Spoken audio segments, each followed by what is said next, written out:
Hello, art lovers. It's Ian Russell. I am going to do a special three-part series on myself and the gallery and how to become an artist and how I became an artist and how I became a gallery owner and things to do with my art and maybe even a couple little demos. But I'm basically going to interview myself because I haven't had anybody interview me, and people ask me all the time, why haven't you done an interview yet? We want to know how you became an artist. So we'll just go back and I'll give you a real quick brief synopsis. I don't want to bore people with a huge long Ian story, but we'll call this Ian story time today. So basically I am a self-taught artist, and I was born in California in 1970, many moons ago. And as a wee young lad, I always did art of some sort. I was drawing. I actually started painting with watercolors when I was probably 4 or 5 years old. And I was just that kid that always had to be doing something. So if I wasn't building something, I was painting something, I was doing models, I collected Dungeons and Dragons lead figurines and would paint those, when I was like 11 or 12. And I never ever thought of myself becoming an artist. I was very interested in art, I loved art, but I loved music even more. And so by the time I hit 12 years old, music was a huge part of my life.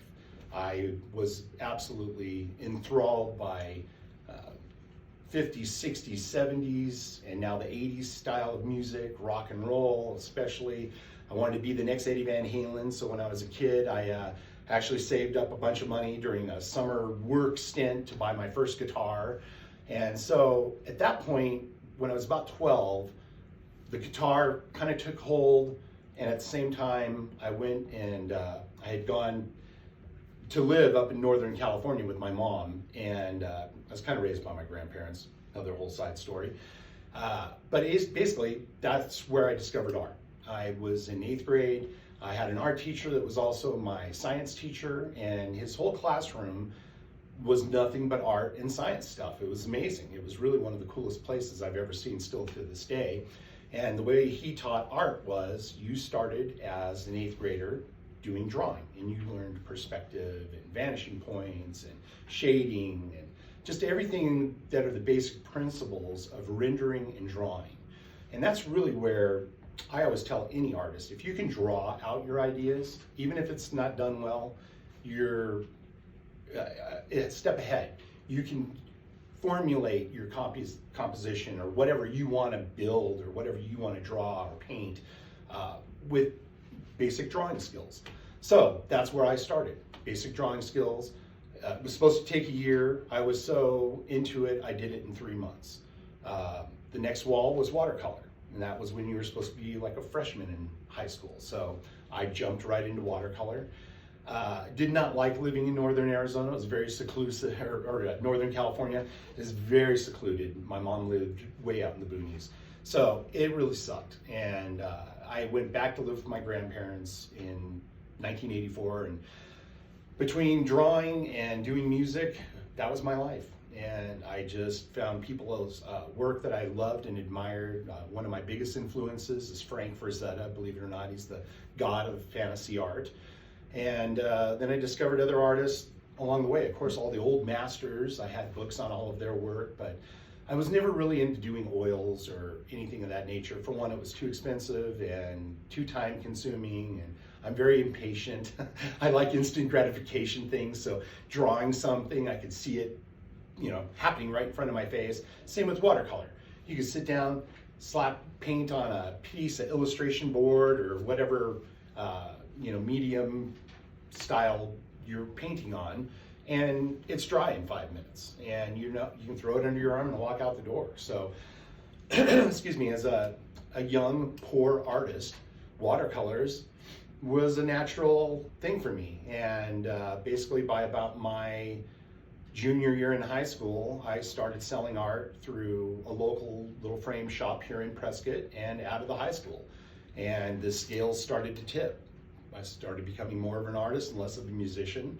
Still wanted to be Eddie Van Halen and go to LA and get in a big hair metal band, all those crazy dreams.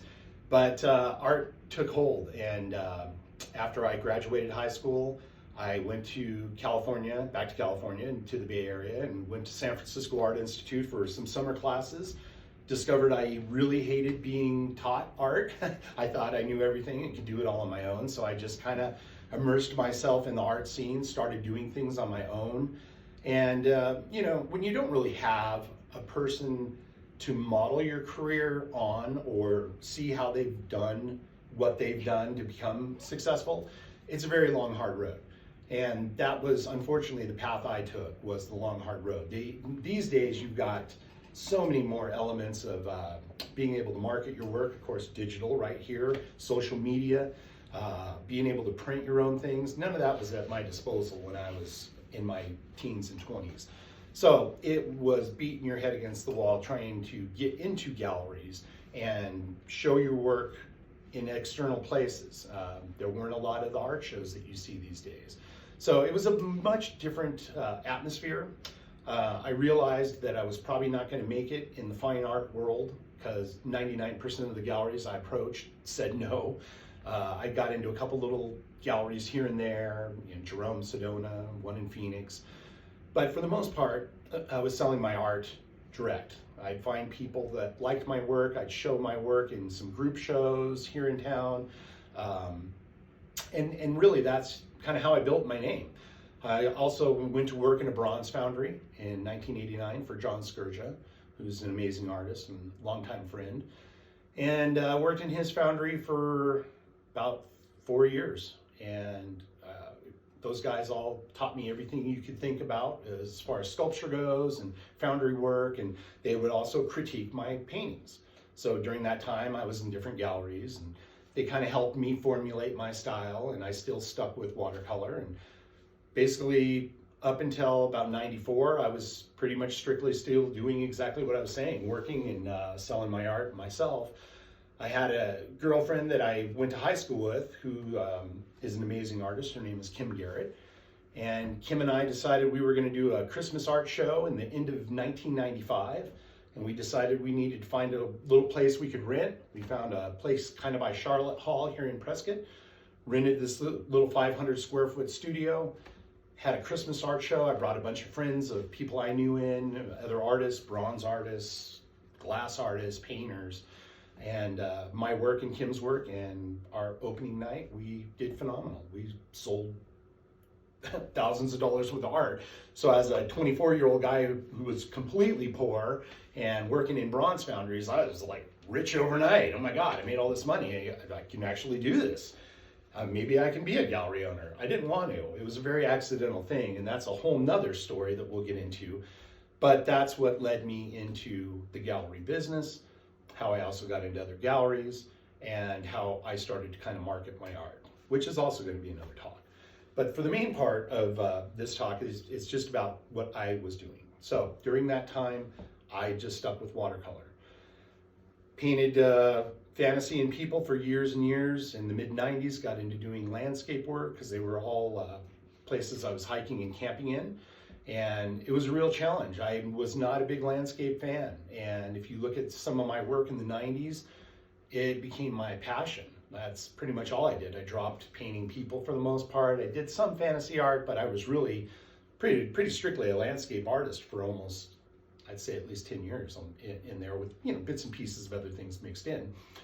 And then, the economy took a change after 2001 when 9/11 happened, and my gallery at that point was not doing the greatest. I had business partners and it wasn't a great situation. So I ended up selling out the gallery. I pretty much took a hiatus from art. I opened a masonry company, believe it or not. So I went into doing stonework and building things and working on construction sites for a good about 6 years straight. And I got back into doing some painting, about 4 or 5 years after taking a break, and realized that's who I am. I love doing masonry. I love doing foundry work. I love the physical aspects of all that, but who I am as a person is really a painter. So had to get back into that. Jumped back into it pretty heavy in 2007, reopened with my own gallery, Ian Russell Gallery of Fine Art. And here we are, 11 years, 12 years later, oh, no longer than that, 14 years, 15 years later.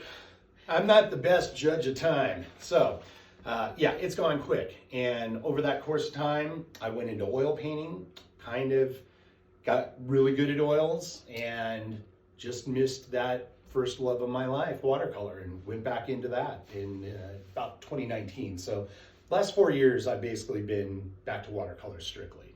I will go back into doing oils again eventually here once I get a different studio that has better ventilation.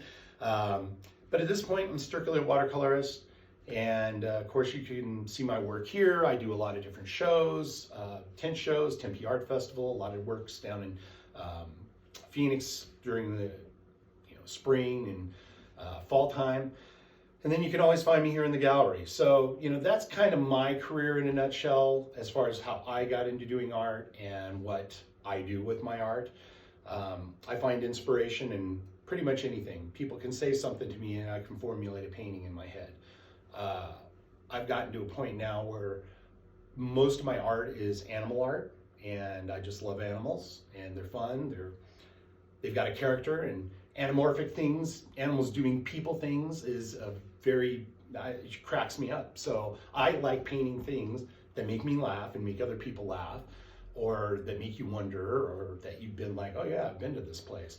So right now my career is just kind of focused on finishing some different series that I've been working on and promoting those and getting into bigger and better compositions and more complex things. I love storytelling, and anybody that knows my work knows that. So that's a big part of what I do is storytelling, and how do you do that? You have to really sit and kind of build your whole premise of whatever you're doing. And that's the main focus of my work right now, is just kind of honing in, getting even better. As a kid, I always wondered, how the hell did it take people till they're like 40 and 50 to finally get famous? And it's beating your head against the wall for 30 or 40 years, figuring out what works and what does not work. So those are also going to be topics for one of my other talks. Hope you've enjoyed this interview about myself. I'm going to kind of sign off here, and I'll leave you with what I've said right now, but our next talks will be about how I became a gallery owner and how to market your art. So tune in next time. Part 2 will be coming probably in the next week. Thanks, guys.